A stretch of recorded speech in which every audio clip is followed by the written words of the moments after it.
Hi, my name is Anya Pandita, and today I'm going to be going in depth explaining personality disorders. So first, in understanding personality disorders, you have to understand the concept of personality. Each person has their own personality, which includes their own consistent patterns of thinking, feeling, and behaving. And this personality can be described as a collection of personality traits. Personality traits, by definition, are consistent over time, but they aren't unchangeable. For example, a psychologically well-adjusted person actually is more flexible and adaptable with their personality traits. This allows them to modify how they display personality traits so that they can think, feel, and behave in a manner that's appropriate to the situation in which they're in. In contrast, a person suffering from a personality disorder has personality traits that are inflexible and maladaptive. Furthermore, many researchers believe that disorders occur when normal personality traits go to a crazy extreme. Thus, personality disorders involve pervasive patterns of perceiving, relating to, and thinking about the self, other people, and the environment that interfere with the person's long-term functioning.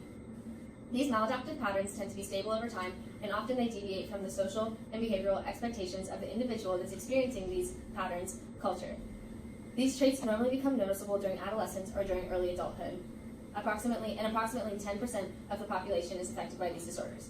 People with these disorders tend to blame their problems on others and can't seem to recognize that they have these maladaptive personality problems. The fifth Diagnostic and Statistical Manual of Mental Disorders, DSM-5, recognizes 10 personality disorders split into 3 categories. The first category being odd and eccentric disorders, the second being dramatic, emotional, and erratic disorders, and the last being anxious and fearful ones.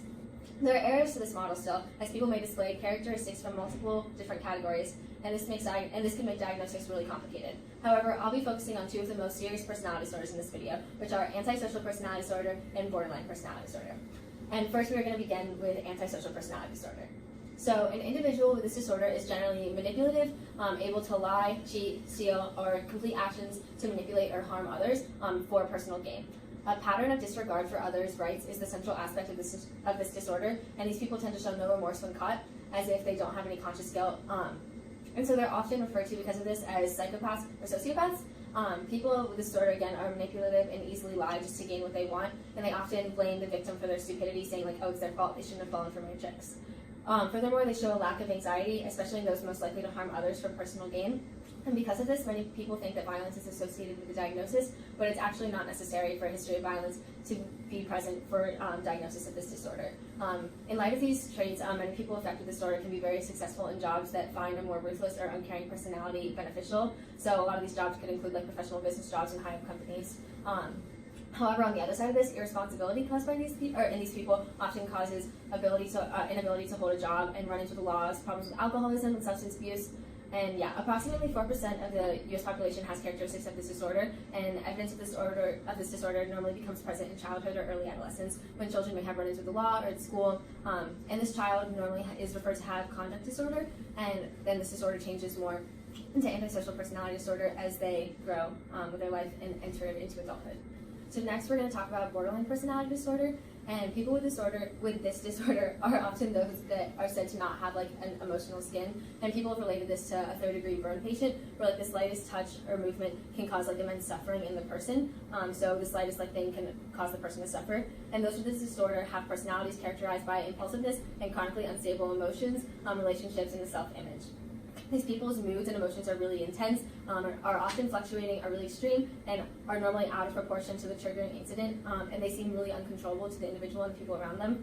Relationships with these people form are often chaotic and unstable, especially due to their fear of abandonment that causes them to alternate between clinging to the person and pushing them away. Their sense of identity is really fragile, and they're always looking for reassurance from others, and generally when they don't get this reassurance, they tend to like explode or have a breakdown. Furthermore, these people tend to see people as absolutes, like as being absolutely ecstatic or miserable, perfect or worthless, and their own sense of despair and inner emptiness expresses outwardly by self-destructive behavior. So self-harm and suicide attempts are common, and as many as 10% of those with BPD commit suicide, which is 50 times higher than the general population suicide rate.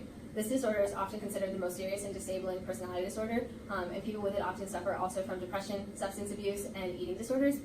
Furthermore, because they often lack control over their impulses, self-destructive impulsive behavior is common, and these include examples like gambling, reckless driving, drug abuse, or sexual promiscuity.